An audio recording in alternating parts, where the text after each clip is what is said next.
ఒక mother Teresa గారు వచ్చి ఈ భారతదేశానికి ఎంతో సేవ చేసింది. అలాగే బొచ్చు చేసిందిరా, బొచ్చు చేసింది. నేను మత మార్పిడే చేశానని చెప్పుకుంటావా?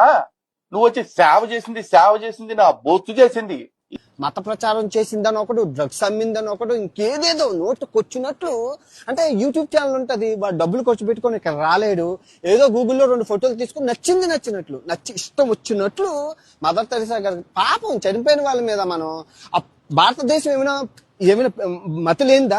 భారతరత్న ఇవ్వడం అతి ఉన్నత పురస్కారం. భారతరత్న అందరికి ఇచ్చేదివే, భారతరత్న అందరికీ రాదు.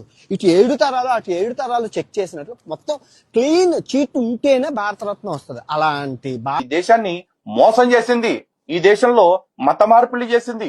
నోటుకొచ్చినట్లు రాదు. మతి లేని వాళ్ళు పిచ్చిన కొడుకులు అని మతం మొదలైనా చెప్పాలి. నిజంగానా అక్కడ మాట అన్నారు, అదొకసారి అనండి సార్. పిచ్చిన ముందన్నారు, మీరు చెప్పేస్తారు, తెలుసు చెప్పేస్తారు, మొదలైనా చెప్పాలి.